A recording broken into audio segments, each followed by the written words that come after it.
This is Binod Shankar and you're listening to the Real Finance Mentor podcast from therealfinancementor.com. The Real Finance Mentor is your go-to resource for insight and inspiration on careers in finance, CFA and more. I would think, why this podcast? Well, my goal is to deliver insight and inspiration for your finance career by making it, one, relatable. This is not theoretical stuff. We zero in on the critical, practical issues. Number two, authentic. No bullshit, no sidestepping. The topics, guests, and questions are all from that perspective. And number three, take a chartered accountant and CFA charter holder, add 17 plus years as a corporate warrior, mix in 10 years of entrepreneurship, throw in a decade of full-time CFA training, add speaking, mentoring, cycling, and mountaineering, and that's me. Welcome to the Real Finance Mentor, or as I call it, RFM. Hi everyone, this is Binod Shankar here, the Real Finance Mentor, bringing you yet another installment of the RFM podcast that is focused on providing insight and inspiration for your finance careers. And my main ambition here is to look out for stories out there in the world of corporate finance or financial services and see what's so unique, what's inspirational, what's insightful out there. And then I try and grab that person and ask them to be on my show. And they almost always say yes. And one person who said yes is with me today. And I'm so glad that she's here. Let me introduce you to Pascale Palpi. Pascale is the head of FactSet Middle East and Africa. Now, for those who haven't heard of FactSet, which I must admit, Pascale should be highly unlikely they are investing. It's an American financial data and software company headquartered in Connecticut, in the US. The company provides integrated data and software, and its competitors include Bloomberg, Refinitiv, and S&P Global. Now, Pascale started her career in Paris, then moved back to her home country, which is Lebanon. 6 years later, she moved to Dubai, where she is now. She joined FactSet 5 years ago as the regional head for Middle East and Africa. In her spare time, she mentors young women, which is another reason why I wanted her to be on the show, and tries to help in any way she can other women to advance their careers. Recently, she became co-chair for the FactSet EMEA Women's BRG. She also likes art, painting, decorating, and anything creative, which is very nice to know for someone working in finance. And she is the mother of 2 boys, advocate of work-life balance, and recently got certified as a health coach to help herself and her family be healthier. Pascale holds a master's in finance and a bachelor's in economics. Pascale, welcome to the show. Thank you for having me here. I don't. So Pascale, welcome to the show. Thank you, and thank you for having me. We still have that. Right. So Pascale, let's start from the beginning, right? You grew up in Lebanon.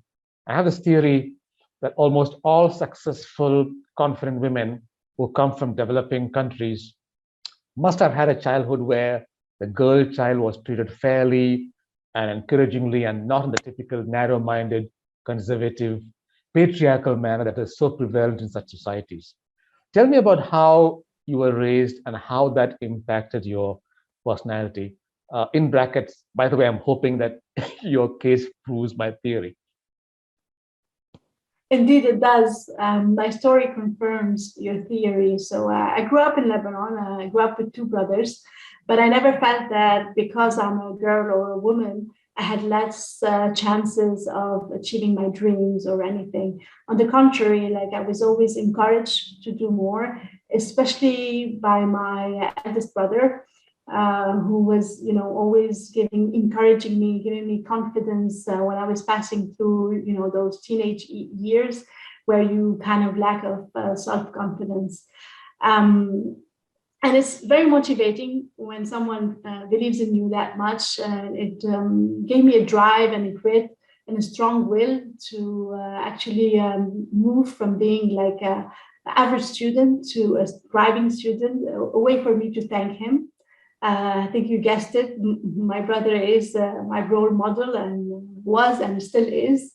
But when young people ask me who's your role model, and I see them always looking at like corporate CEOs or famous people, I'm not saying it's bad, but I truly believe that the people who shape you are the people who are the closest to you, your closest friends, your family. For me, it was my two brothers, my sister-in-law, my mother, who at 45 years old, for example, went back to finish her master's and re-entered the workforce.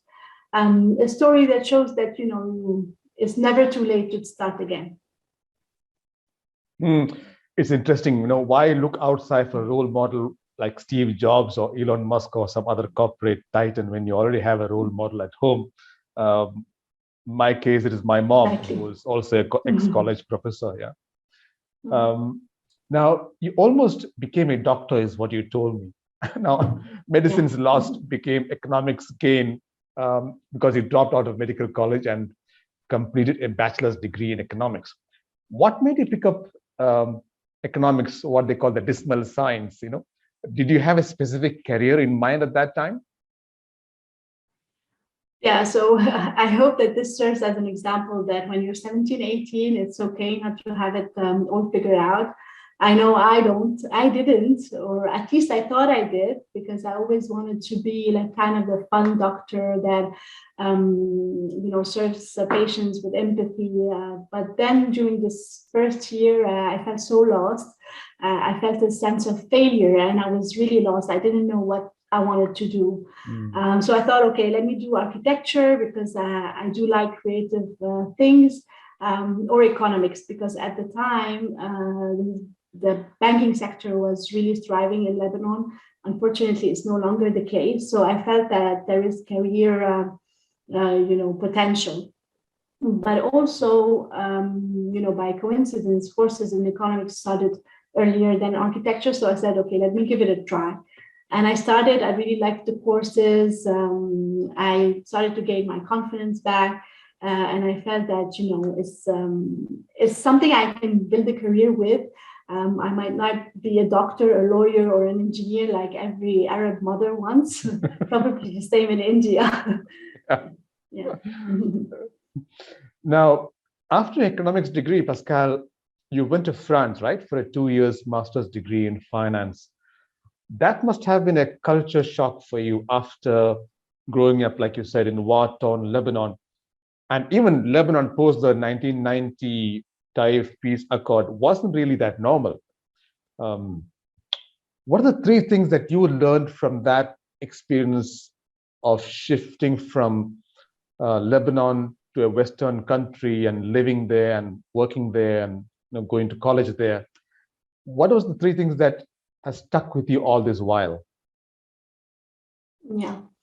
So just another example here of how, as a woman, I always could do what I want. So I wanted to start after my bachelor to start working and helping the family. It's my brother again that said, encouraged me to go to France, and I applied to France, and I went to two very well-known universities in Paris. And I often look and wonder how my life would have been if I hadn't done that. On the personal level, I wouldn't have met my husband, but also on the professional level, it opened up so many doors for me that, I'm very grateful on that. On the culture shock, it's more like, as a Lebanese, when you go to a French school, you are exposed to French culture. So I wouldn't call it a shock of culture. It was more, once in Paris, I noticed that, in what I lived during my youth, the war, even though I didn't have it as bad as others, wasn't normal. I remember crying the first time I went to Disney because I've never seen that, or taking the bus just to go by the monuments that I learned in books during school time. I do love Paris. So about the three things that stayed with me, I would say, first, if an experience is scary, do it, like whether it turns out to be what you expect or not, or even better, you always learn through the process. Like for me, it was very scary to take the plane for the first time ever at 21 years old and live by myself in a foreign country. And I'm very grateful that I did that. Second, what really helped me there is, and I would say to do that with your kids, is to make them street smart, to make them, not to take hardships and dwell on it for ages, like think about the solution, manage to get back on their feet quickly so that, they value things more, they see the bigger picture.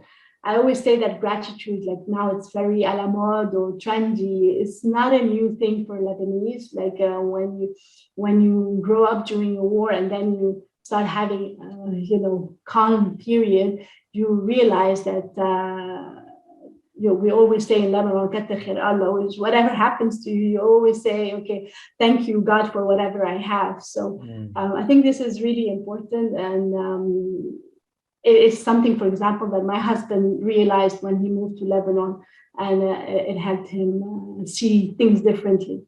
And finally, I would say be genuine and true to yourself. I'm a true believer that what goes around comes around.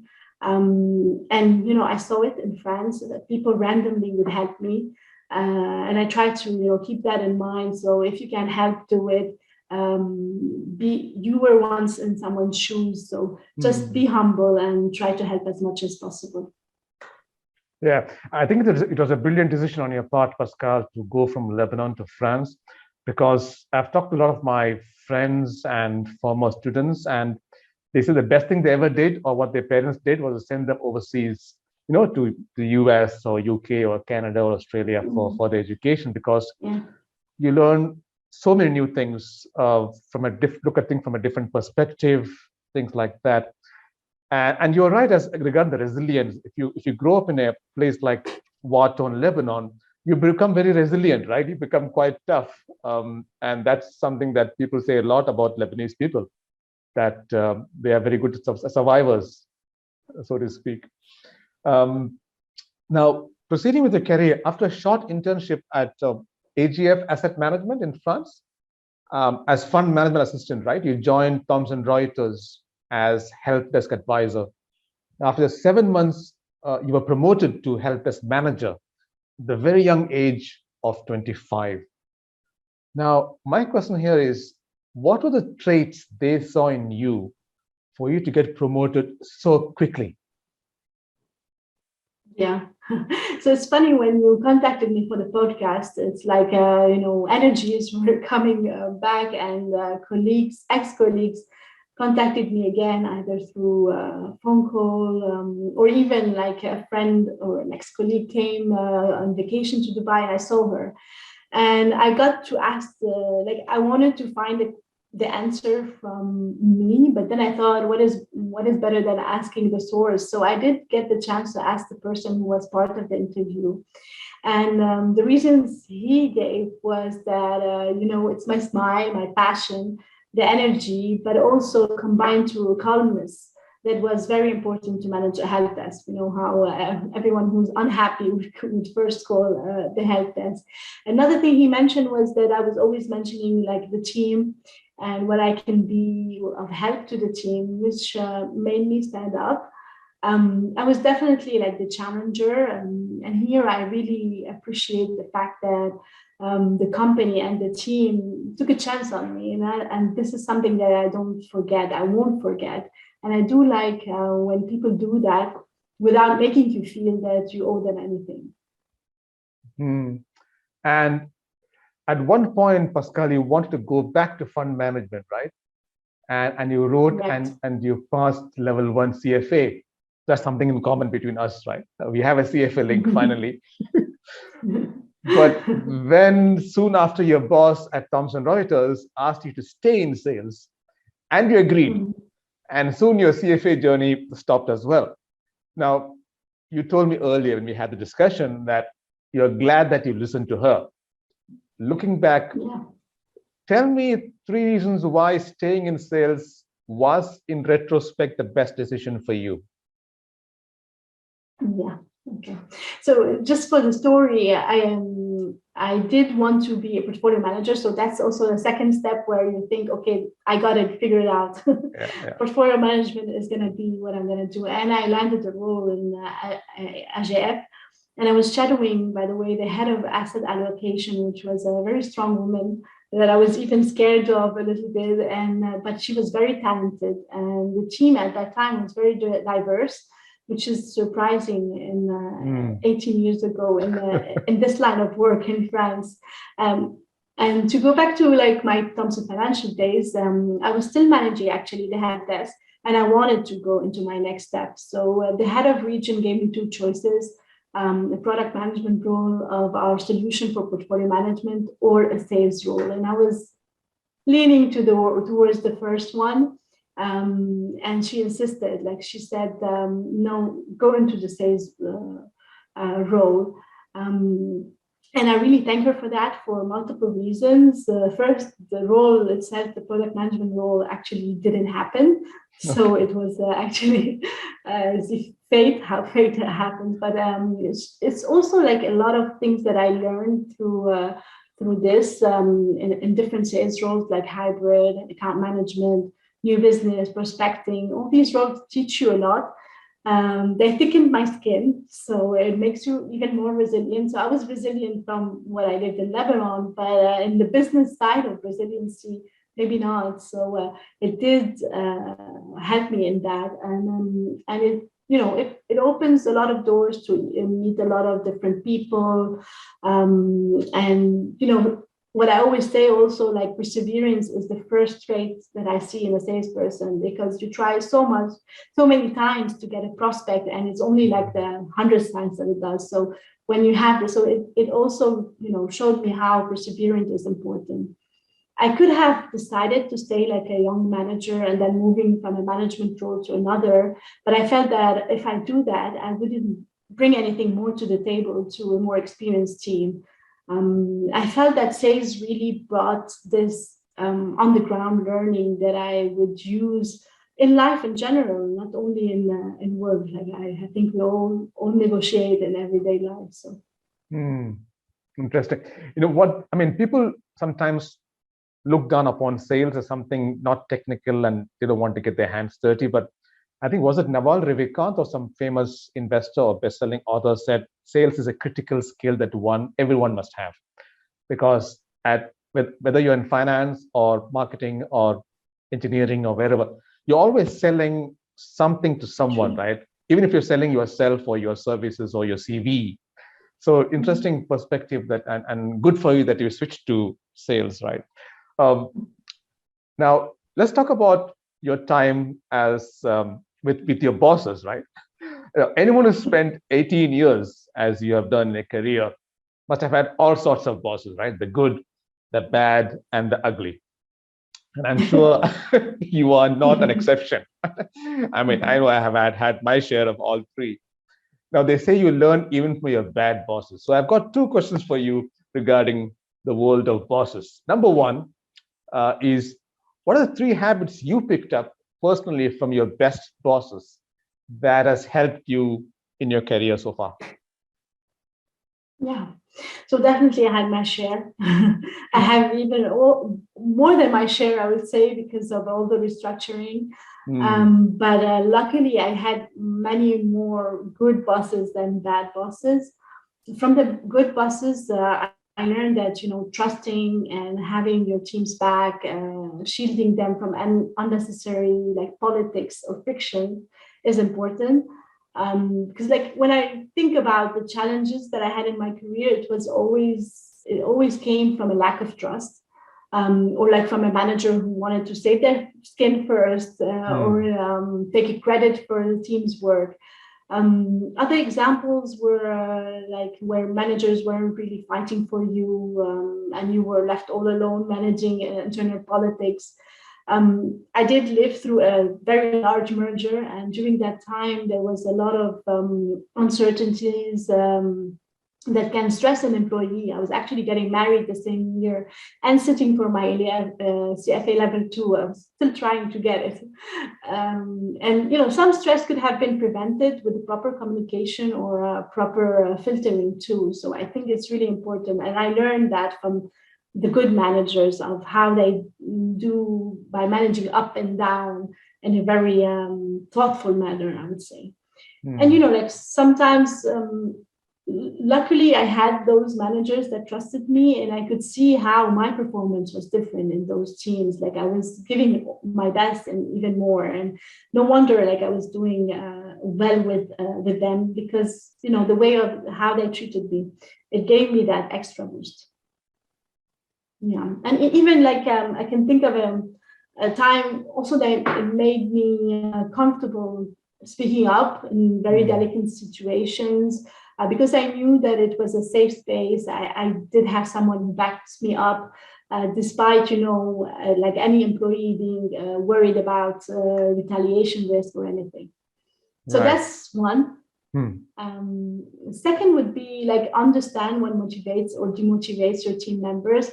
Empathy is really important, and you can't manage everyone in the same way. I learned it shadowing senior managers in my first management experience.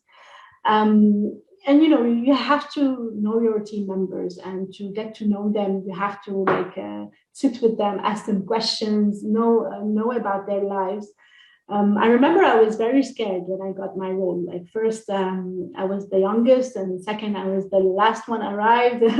And everyone had more experience, but even one person was really much older than me, and I was thinking, how am I going to add value for him? How am I going to be credible and build trust with this person? And actually, just by talking with this person during that time, they were going through personal challenges, and just being there, listening, supporting him as a manager made me build a good relationship with him. So again, you have to ask those questions. Are your team members motivated by money, work-life balance, recognition, or anything else? Just so you know how to adapt your management style. And all this for the small anecdote.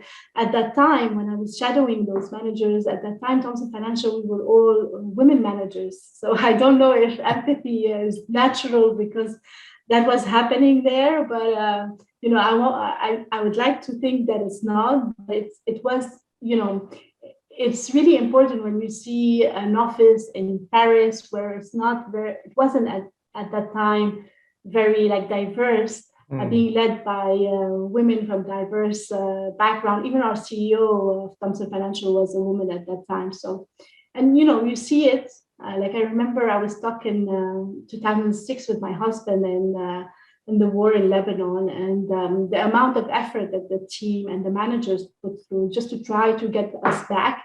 They didn't, manage to do it, but it's just until today, it kept a really important message with me, and I really value it. I really felt valued and taken care of. And third, I would say listen. I think it's harder and harder, but when I look at the best managers that I had were people who listened to me, in one-to-ones, but also let me speak up, let me speak in meetings, if their managers were there and if they wanted to convey an idea that I had, instead of saying it themselves, giving me the opportunity to do it myself, giving me this visibility, asking me about my career aspiration. And even if on the spot they cannot do something about it, they would come 6-9 months down the line and show me that they were actually listening. I always say that when I mentor junior salespeople, they always ask me why I don't speak up when there's awkward silences in the client meetings. And for me, it's the first rule that I've ever learned. And I find this rule really important, even on the phone when I was prospecting, it was something that really worked for me. And I always say, no, pause and let them recollect their thoughts. They're going to give you a lot of valuable information. But if you speak first, you lost them. So I always get offended when I hear, yeah, he's a good salesperson because he speaks a lot and knows how to pitch and everything. And yeah. So yeah, this is it. And I think listening is really harder and harder. Our attention span is shorter, and yeah, like we multitask, we do a lot of things at the same time. So I would say those are the three things that that I learned from my best managers. Right, good ones. Now let's talk about the bad ones, right? What are the 3 habits you decided never to do by watching your worst bosses that later supported your growth as a manager?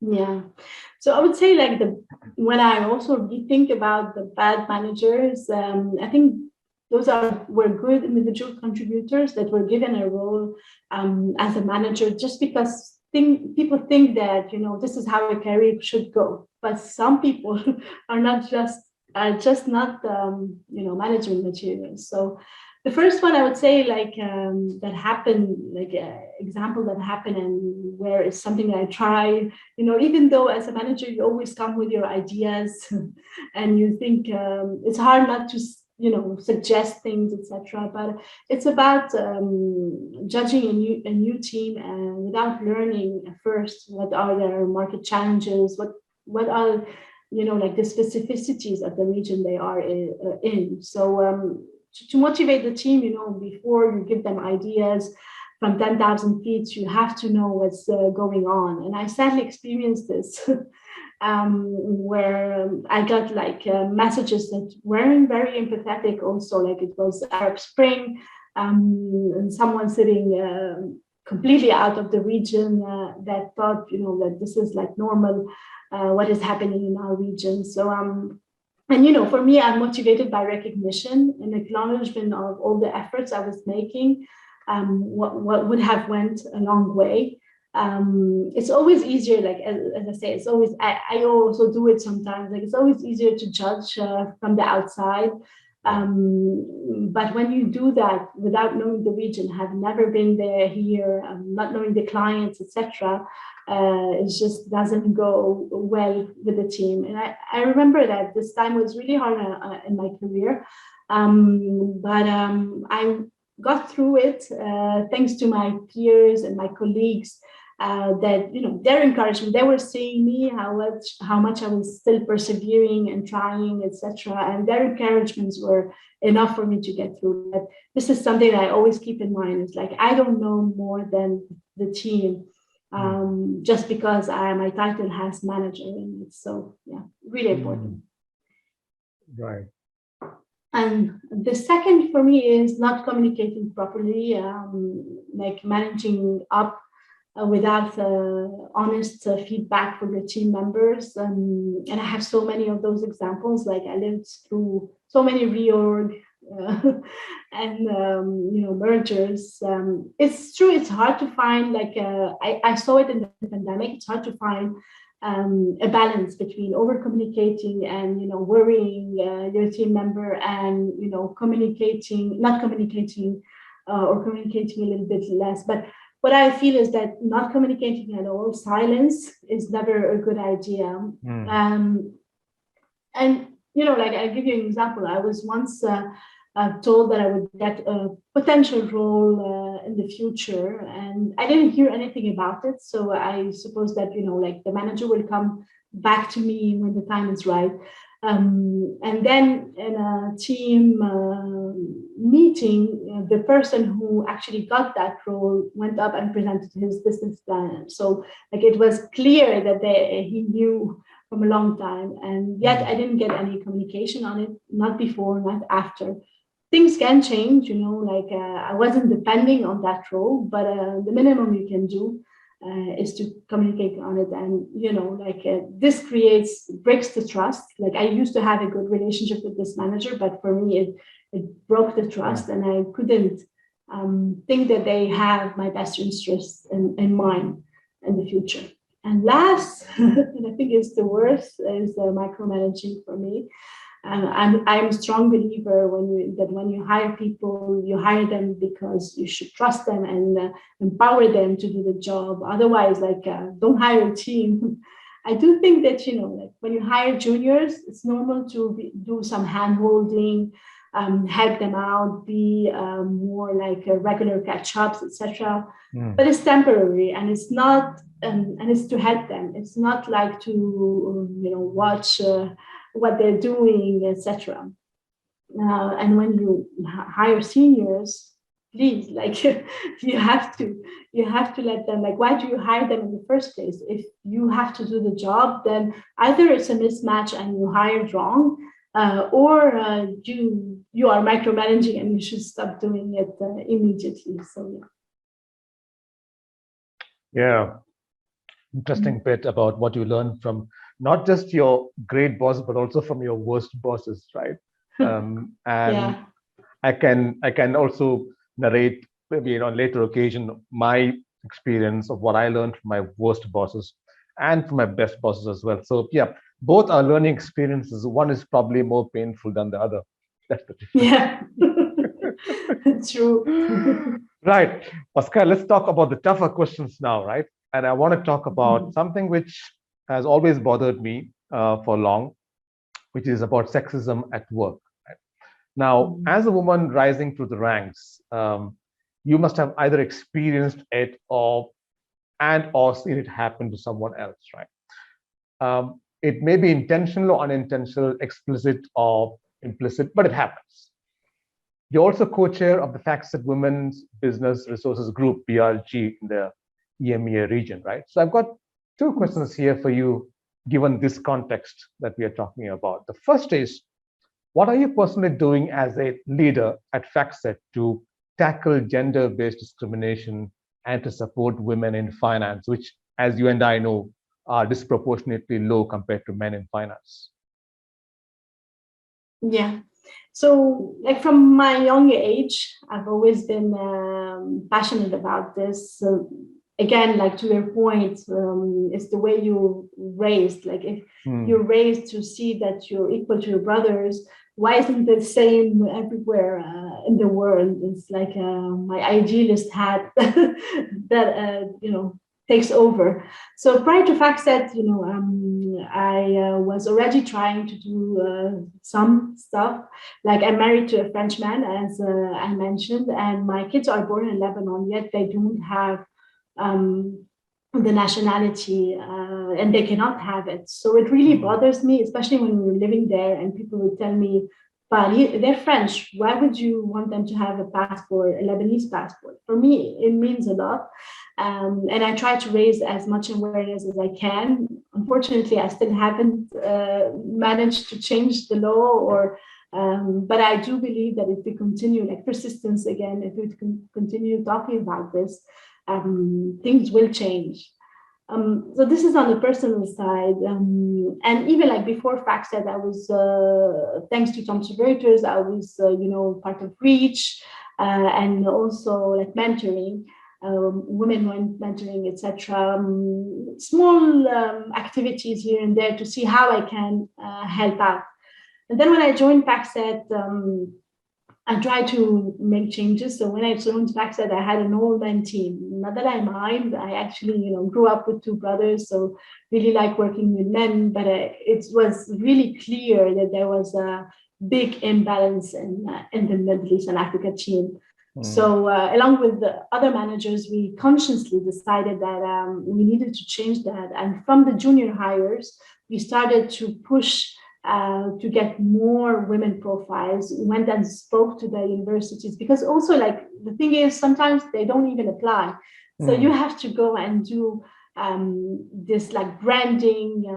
And I'm really very proud to say that the team today is perfectly balanced, if not women more than men, even because we recently had a small change. So I consider this everyone's responsibility. You cannot look at your demographics and say, I have more men than women. Okay. No, you really have to do something about it. And as a hiring manager, you can. So this is the first thing. And then, I tried with HR to do more things with FactSet at the time. And then they decided to create business resources group that actually represent not just women, but a lot of other, things we should be raising awareness on. And I decided to apply for the co-chair role. And I went to an interview and I was part of it. So, and you always ask yourself, what am I going to bring to the table? But just sharing experiences, talking about it like I'm doing today, gets younger women know that they're not alone, that it's not only them that feel that there are microaggressions or that feel that imposter syndrome. We still have a lot to do, but it's we're going in the right track, I would say. And, but I do still get a little bit annoyed. I am in the Middle East and Africa region, and when I go in the meeting room or even CFA events, etc., I am still either the only woman in the room or a minority in the room. And even when I go with the men colleagues, they think automatically that the man is heading the region, which makes me feel, frustrated. And it happens much more often than you think. So we really have still a long way to go. I mean, let's talk about that last part there, Pascale, because from what I've seen in both my life in corporate as entrepreneur and teaching so many CFA candidates and looking at my LinkedIn connections, a lot of who engage with me privately and via my posts, I feel a lot of women don't even bother going to finance because it looks so formidable, partly because it's male dominated. Or some of them join, but they give up or drop out because they feel life is just too hard trying to power their way through the male dominated hierarchy. So my question to you, the second question I have for you is at an individual level, Pascale, what are 3 practical things women can do to handle sexism at work in whatever shape or form so that they don't get demotivated and hence give up or drop out of a career or a job in finance? Yeah, just a parenthesis before that. I think that, thank you for giving me this opportunity, because the more people like me speak and share their stories, the more people can see that you can actually have a life in a male-dominated and a career in a male-dominated sector will encourage more women to go for it. So I do think that we all have, and we rely on allies to multiply our voice. So if, again, in the same spirit, I would say to those women not to listen to the voice in their head, questioning why they are here, or will I succeed in a finance career? They need to be more confident. It's only them as facing those insecurities. No one else is seeing them. Probably everyone else is valuing their work. So be confident, not arrogant, but confident. I would also say not to hesitate to speak up if you feel discriminated. I know I've had a couple of instances, and sometimes it's just unintentional. Which it's even I always give the example of my 2 boys. We went with my husband to to the desert, and I wanted to drive the car in the desert. And my boy's first reaction was, "No, Mom, it's Dad who drives the car," even though they see that we do everything half. Still, and they're not raised this way, still for them, it's the man who drives the car. So then I told them, you know what? No, it's Mom, and you have to encourage me. And they started encouraging me. But it really is everywhere, because this is how, it is. But we have to raise awareness. And sometimes it's really unintentional, and we need to have more allies and speak about it more.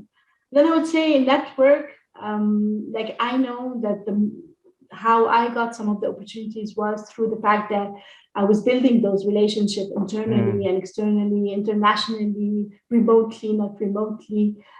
So the more people you know, the more they will know about what you can do. And the solid network also gives you a safe space to speak up and to go to someone if you feel that you've been discriminated in any way. So it's really important.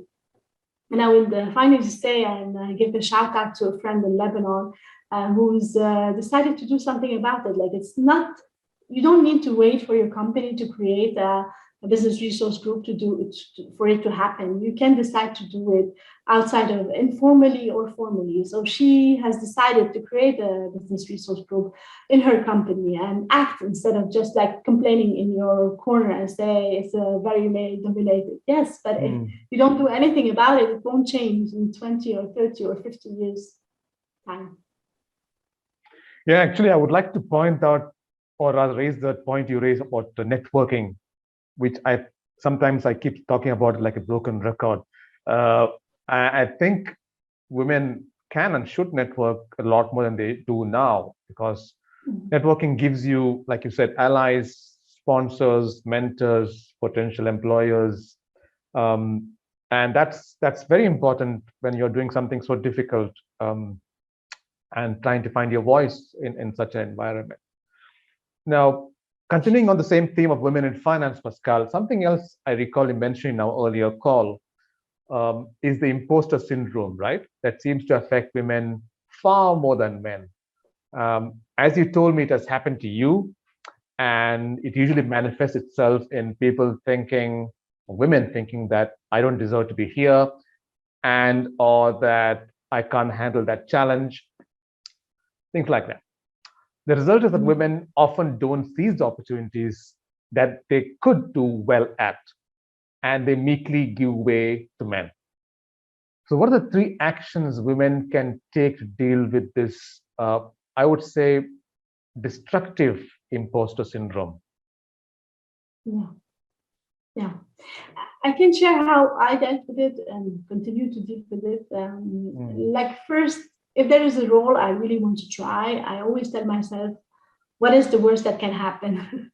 Once I realize that the worst thing is not the end of the world, I just go for it. And it gives me the strength and the enthusiasm to do it. So that's first. And honestly, like I always say, it's better to do it than to live with regret. So many times we don't do it and we keep thinking, okay, well, what if the second is, like, when you know about the imposter syndrome. So for me, this is how it was. Like, when I learned that this is something that women experience more than men do also, it's just we do it more. It helps you overcome it, and you realize that, okay, I'm not the only one, and I should do something about it. And I follow Adam Grant on LinkedIn, and I read something that he said, and it made me laugh a little bit, because it says that it's a paradox. Others believe in you, but you don't believe yourself. Yet you believe yourself more than you believe them, which is not logical if you follow the logic. So you should believe their judgment more than yours. And finally, like I would say, the last advice is that if, let's say, you get a seat at the table by mistake or luck, or call it whatever you like I consider that FactSet took a chance on me when I got my role 6 years ago. You are there now, so make the best out of it. Work on yourself to be up to the challenge. In all cases, to learn, you have to get out of your comfort zone. You have to take this role where you're not ready for it yet, and you're going to learn along the way. I always say that when I compare myself today to 6 years ago, of course I've changed. Of course I've learned from the challenges, from the opportunities, from my mistakes. I learned from colleagues, and we all did go through a pandemic together. We all learned. So those are the 3 things that I would say to follow. Yeah, I mean, you wear quite a few hats these days, don't you, Pascale? Apart from the personal side of being a mom and managing the family, and apart from being in professional side, a woman leader in finance, you're also a hiring manager. You hire people, which is a very powerful position, and you have hired so many people in your career. Now, what were the best and worst 3 hires you made, and why were they the best and worst in your opinion? Yeah. So first, it's great to be able to hire, like just having this opportunity to give someone a chance is always how, like, it's a responsibility and a great opportunity. So recently, maybe because I'm over 40 now, I was just looking at a personal assessment of what I like to do and what are my transferable skills, provided I want to do something more creative, for example, or switch careers completely. And I realized that I do love recruiting, building teams, reorganizing teams, finding the right place for someone. Sometimes, you have people, you move them around and, they do wonder just because they were mismatched between the role and what they can do.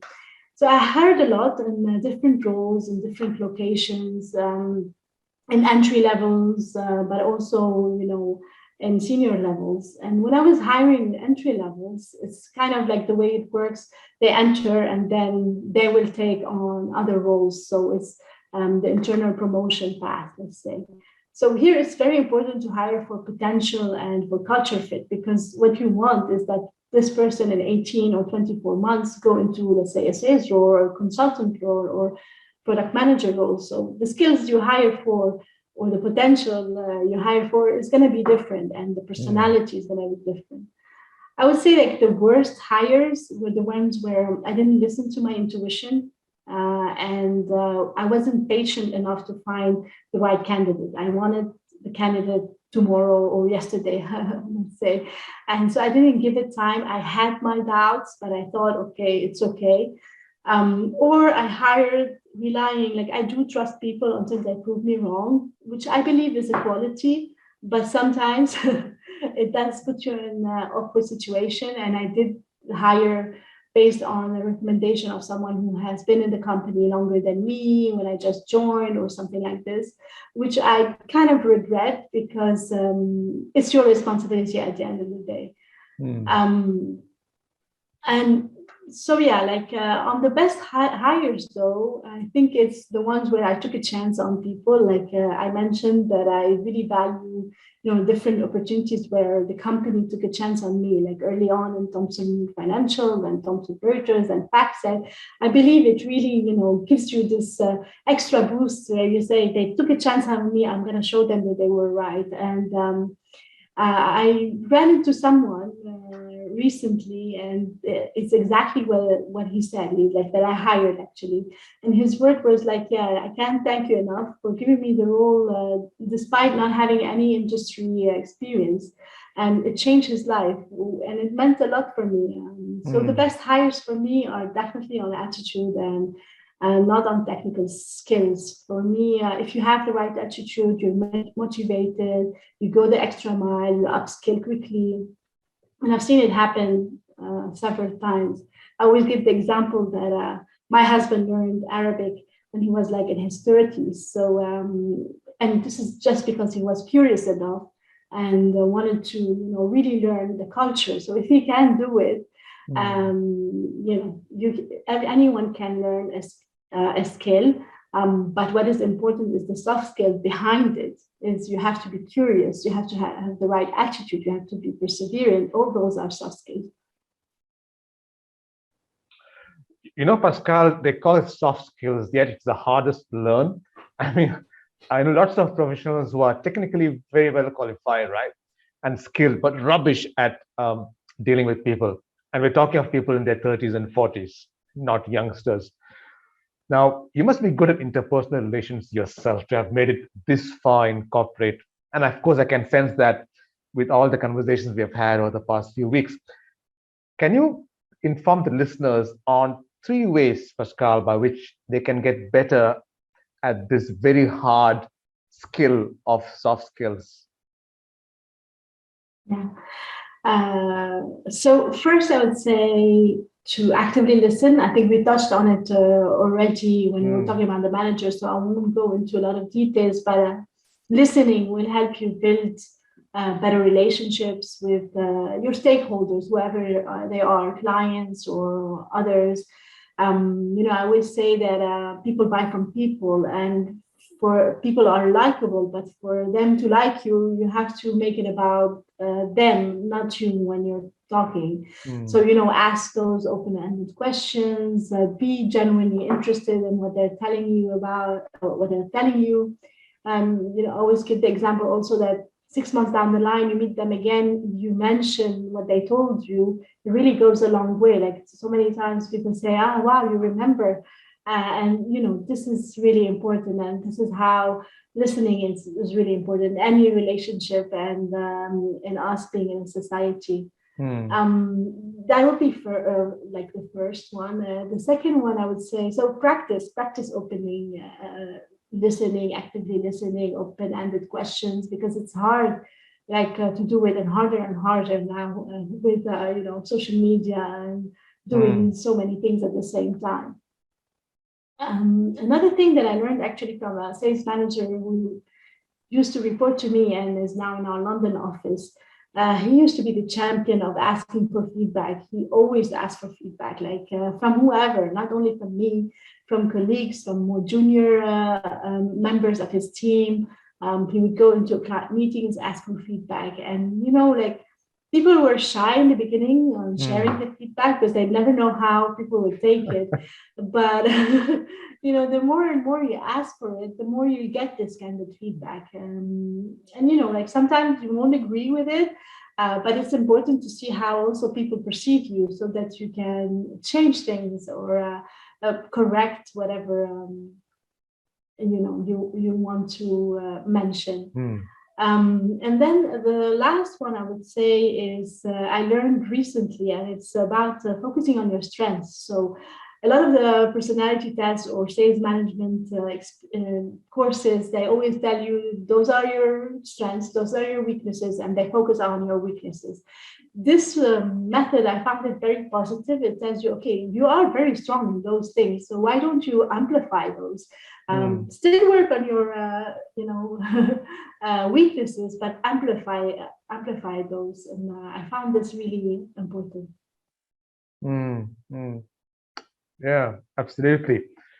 I mean, something I always wanted to ask you was, given your profile at work as well as having a personal life and quite an active personal life, what are the 3 things, Pascale, that you do or have done that enables you to juggle a busy work life as a senior executive with raising 2 small kids and managing a family? So what are the hacks? Yeah, I would just say that I would like these questions to be also asked to men. Like one day will come where it will also be a question for men. And so first, I always say that I don't choose the employer based on compensation or material things. And it's true, like it could have changed the course of my life if I had done that. But the values, like the company that I work for stands for, are really important. How they manage, how they take care of their employees.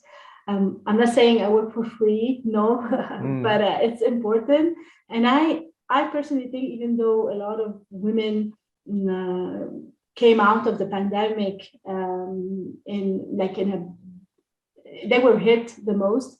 I also think that it also created made it normal for people to have flexible working hours. I know that I didn't use this flexibility, even though my employer used to let me do that, but I was scared of the judgment. But now that I see that everyone is using it, regardless if they're married, unmarried, they have a family, don't have a family, men, women, and so it really gave me more confidence of using it without having this judgment that I felt might happen.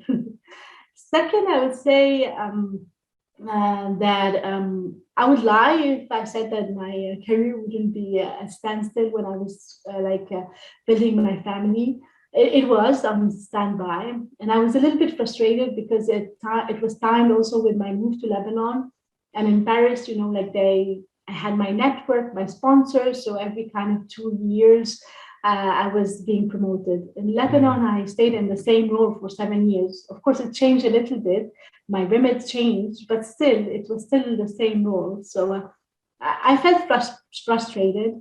But what I would say is I got one of my promotion, I got them just after maternity leave, and it was, a manager, a man manager, so not a woman. He was breaking the bias at that time, and a lot do that. So my point is, you're focusing on your family. You feel your career stands still, but keep doing what you're doing, and also let your employer know. Sometimes they assume, and assumptions are really very, risky. I always say like that you do a lot of things just based on assumptions. They might assume that you want to take it slow because you have your first child or second, and they're still young, or you have a family that looks something different for you, like if you're taking care of your parents, or so they just assume. So let them know, because sometimes they want to give you this opportunity, but they just feel you're not ready. And third, I would say have a support system. For example, we made a conscious choice to move to Lebanon at the time where we decided to have a family, because we felt it's easier for us to have a support system there. Also, my husband was on board, but also I mention him a lot because for him, they are his kids too. It's not like he's just playing with them. He takes care of them as much as I do, if not more. So this also helps me to have the career I have. So, and I learned through my last certification that everyone has a circle of life, and you don't have to have it all the time, 100% in every element of circle of life, like family, career. Sometimes you have to give way for your family over your career, etc., and it's okay. And the importance is, to maintain balance and for you to be happy and comfortable. Yeah, I mean, which neatly segues to my next question, because everyone, as they proceed in their career, Pascale, they face questions, right? They face options. They have to surmount problems at work, sometimes linked to their personal life as well. And it's always useful to have a sounding board, like an advisor or a coach or a mentor. So I wanted to ask you, have you ever been coached or mentored in your career, even if informally? And if so, how did you find how did you and your mentor find each other? And what was the experience of the coaching or mentoring? Yeah, I have been coached and mentored formally and informally, and I can't stress how much it's important. And I was lucky to have that, and I still, look for it at this stage in my career. And I hope that like the listeners will think about it and have it as a call to action to have a mentor or a coach, whether formally or informally. So for the informal ones, it was more like by discussions you have with senior people or even junior people that do something that you would need help on, or that have some vision that is different from yours. And this is how it started, like a conversation that went by and became a little bit more of a mentoring on an informal level. So it's more affinities and I would say friendship, but you don't necessarily need to be like friends with your mentor or coach. On the formal side, I've been lucky to be in several companies where they took mentorship, coaching, and sponsorship seriously. And in the last experience I had, I was actually sponsored by a leadership a member. And I still have a very good relationship with this person, even though they left the company. But it was really very good. And at that time, I needed my mentor to be a sponsor. I needed, because, a mentor can be different things. Yeah. And at that time, I needed a voice for my region, close to the CEO, close to the company's headquarters to get, I needed that sponsorship. And I really valued this experience. I'm going to get a little bit personal now, because in our earlier conversations, in all our earlier conversations, you always come across as super calm, right? And positive. And this was confirmed by one of your colleagues who said that the one big reason why they hired you, as you related earlier, why they hired you to manage the help desk, despite your lack of experience, was because you came across as very grounded and calm. So I think it's not only a rare quality; it's an essential that for any leader, right, to be so. So how do you manage to stay calm as a leader, especially in these volatile times? Yeah. I think it's unfortunate to say, but maybe it's when in every Lebanese that grew during the war, like grew up to the war, you think it's okay, it's not the end of the world. But also like through professional experiences, it doesn't mean that I cannot get angry and uncalm, but it takes longer time for me, or like for me to like show the stress, etc. It does look easy maybe to some, but it's not. And but I always try to remember that I managed to get through something very hard. Like remind myself those experiences, those examples where I went through the other side. So I came through the other side, and I think to myself I can do it again. It's not that complicated. Another thing that happened is like also, it's. In the corporate world, you get a lot of corporate trainings, etc. But not many stick. Like some of them just give you it's a good refresher, but they don't stick. One really stuck out is one that I did at Thomson Reuters that tells you that you shouldn't focus on the things you cannot control. Like those are things that whatever you do about, you're just gonna dwell on them, but you can't change them. It's better to look at the things you can actually control and look for the solution. So this is this is something I try to follow on a daily basis. So it's better to focus your energy on something you can manage, something you can control, and things will be good. Yeah, more power to you. I wish there were more people like you in corporate, to be honest. And I wish I could absorb some of that calmness from you, because I am not always super calm. Now, I'm going to dig a little bit more personal, Pascale. So I'm quite fitness and nutrition focused. And I noticed with huge delight that you are a certified coach, the Institute of Integrative Nutrition. And I think wellness is a highly relevant topic in these pandemic times. And leaders usually ignore this vital element in themselves and in their teams, right? So this is the biggest question, because I've got 4 sub questions for you, right, on this topic. So important. First question is, there's usually a trigger that makes people change their lifestyle. What made you focus on wellness and take up this course? Yeah, so I was approaching 40. It was my 39th birthday, and I was approaching 40, and things got better at work, and I decided I want to go on a health journey, and I even posted it on my social media account. I thought, when you do it, when you say it in front of people, you become more accountable for it, but also they encourage you. There was so much encouragement coming. It's funny that I'm talking about this here, because it's a subject that I 20 years ago, you'd asked me to talk about it, I wouldn't have said yes, because I struggled a lot in my teenage years with weight. I would lose and go back up and gain even more, because I was always doing like this, I have a strong will, I would follow it to the letter for a short period of time, fat diet, and then gain it all back again, because I wasn't really changing anything in my mindset. So I decided that day that before I turn 40, I want to be healthy.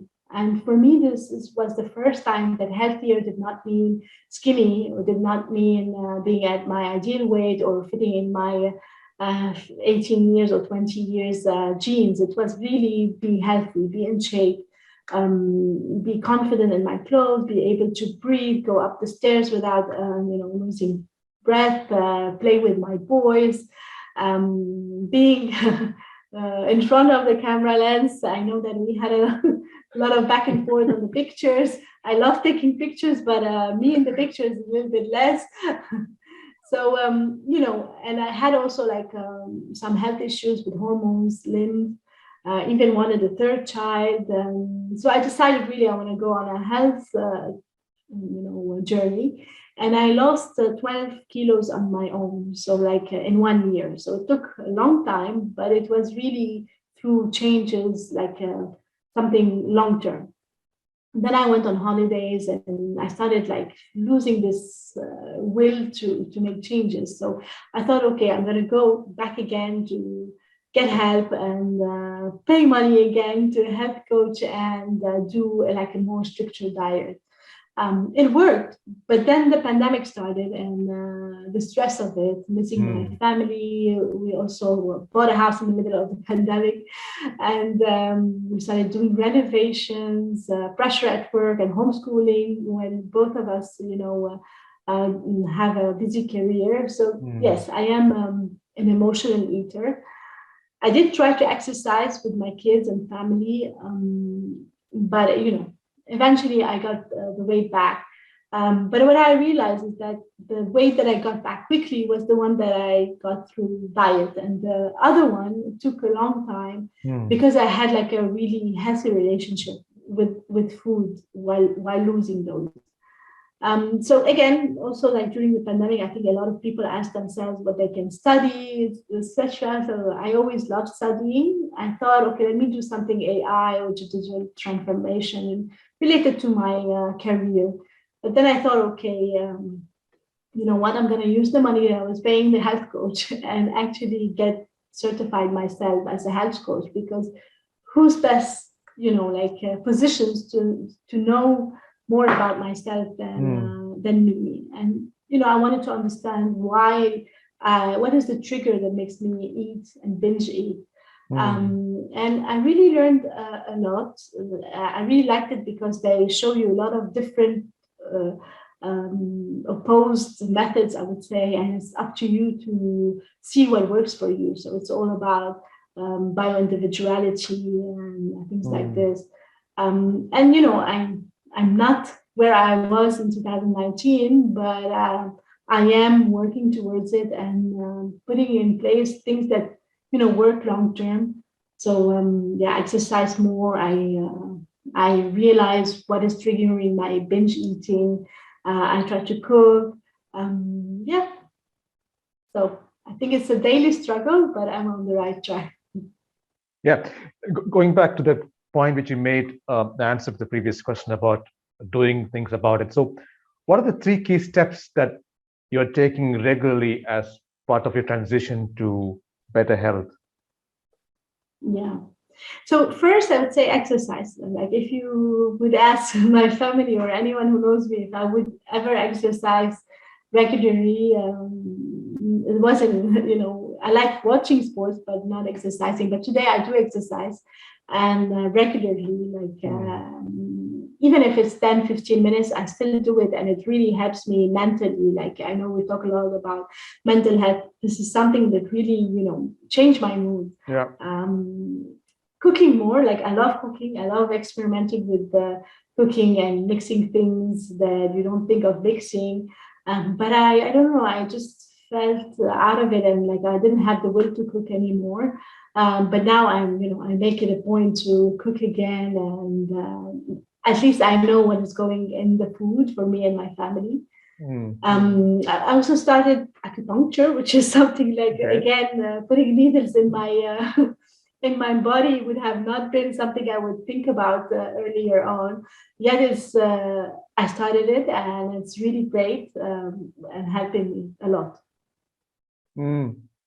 Yeah, and my third question was actually related to this same process of change, right? Because it's usually so tough, Pascale, to develop new habits and drop old ones, right?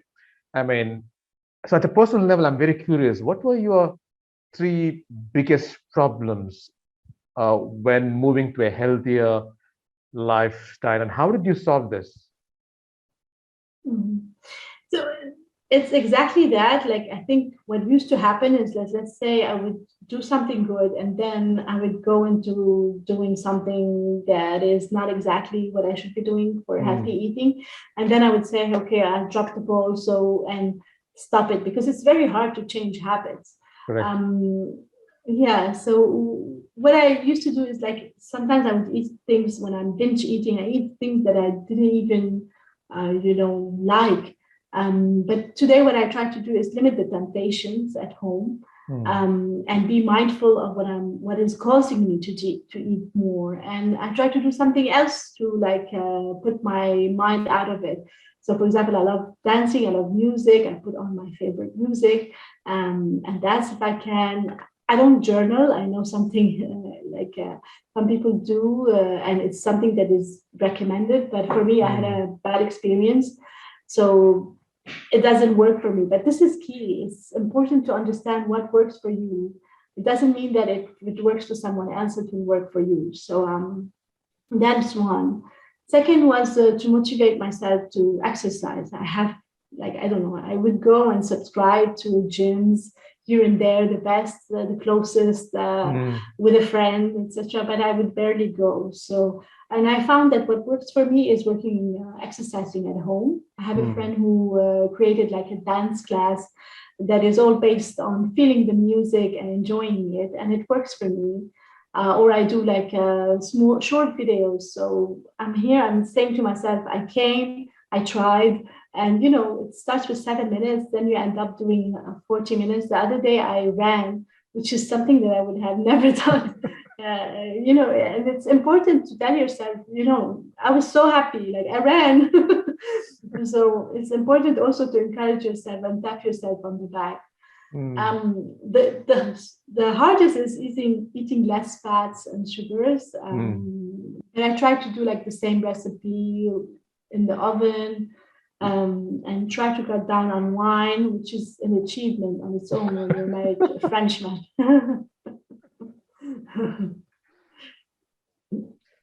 Yeah, I mean, it can be quite tempting when you have all this very delicious fattening and sugary foods cheaply and easily available around you all the time.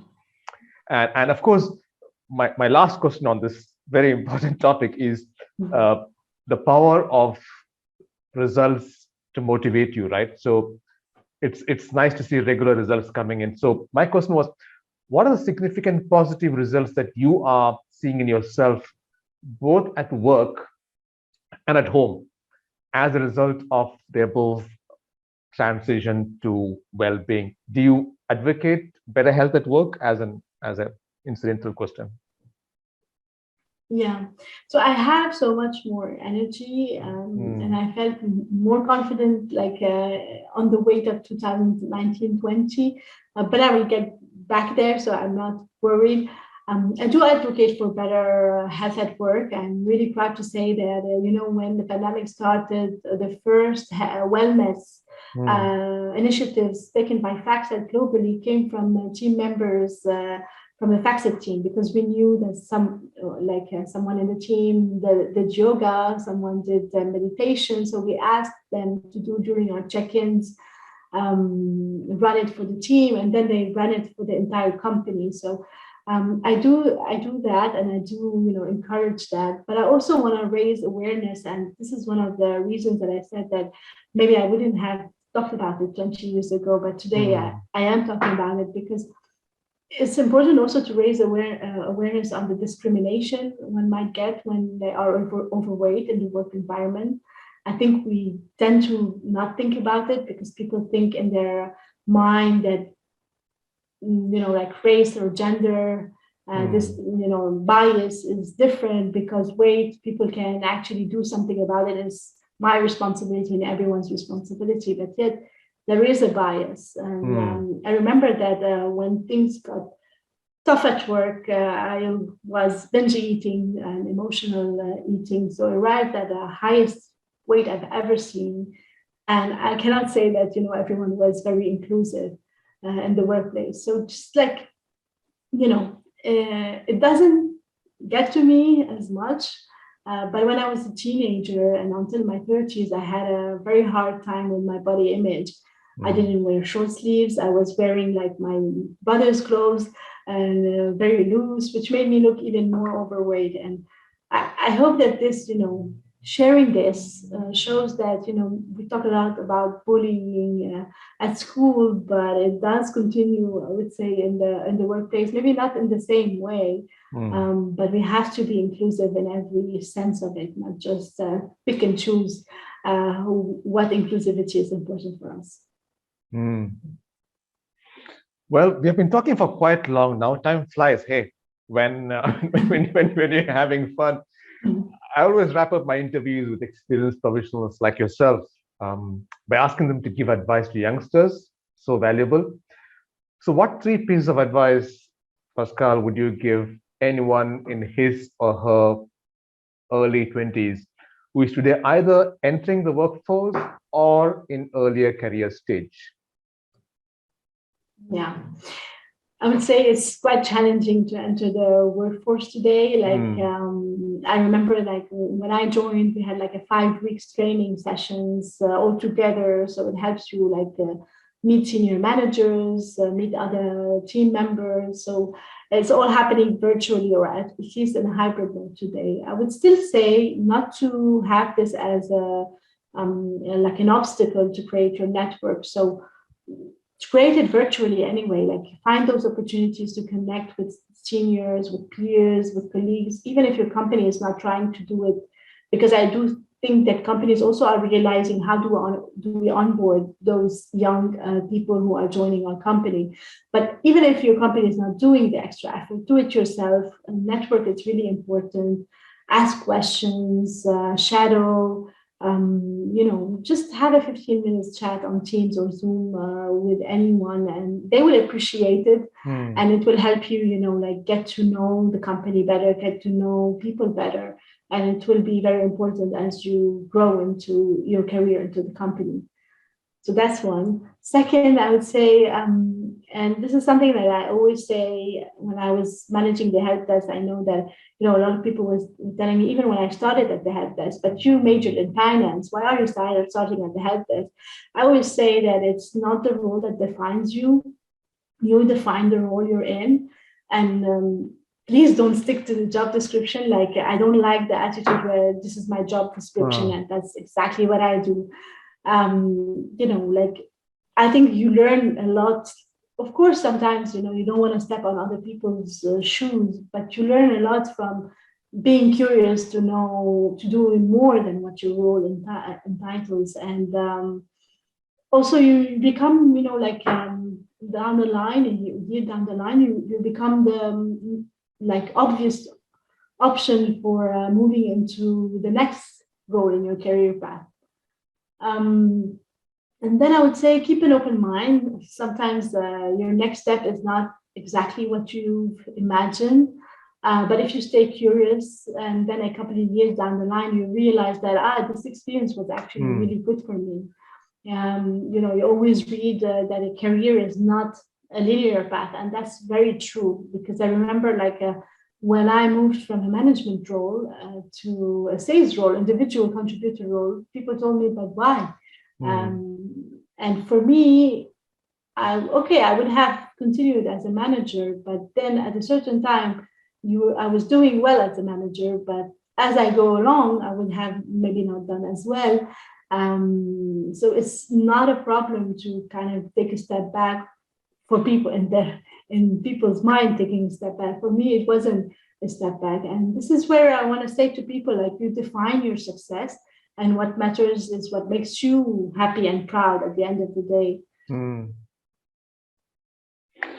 Well, that brings us to the end of this very interesting episode, Pascale. I must thank you for many things, starting with your patience. I think we've gone through 4 versions of the script of making changes back and forth. But we've got a very concise, comprehensive message that anyone pursuing a career would find it invaluable to listen to. Thank you for your patience to start with. Thank you for your honesty, because I think, especially regarding upbringing and dealing with bad bosses, dealing with imposter syndrome and sexism and wellness, weight loss and gain issues. Thank you for the very brave honesty that you've demonstrated, which I think a lot of young women can take heart from and be inspired by. Thank you for the insights. I think when you're honest and when you're patient, and all these insights come together in a very neat package, which I hope this podcast will be seen as by people listening to it.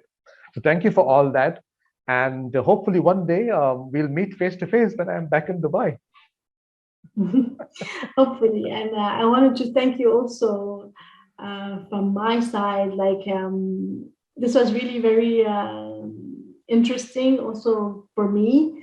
I think you put your guests at ease so that they can be their authentic self and share their experiences. And this means a lot because, as I said, I've done it before, and it's always hard, like to kind of reveal yourself. But through the back and forth, you give more and more.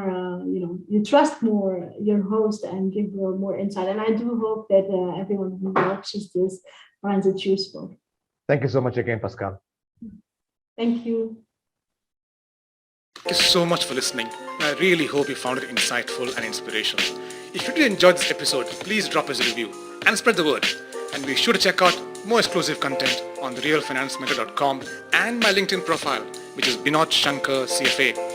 Let's keep in touch. Just add your name to the mailing list on therealfinancementor.com and we'll tell you about new episodes, plus book reviews, upcoming events and blogs. Till the next time, onwards and upwards.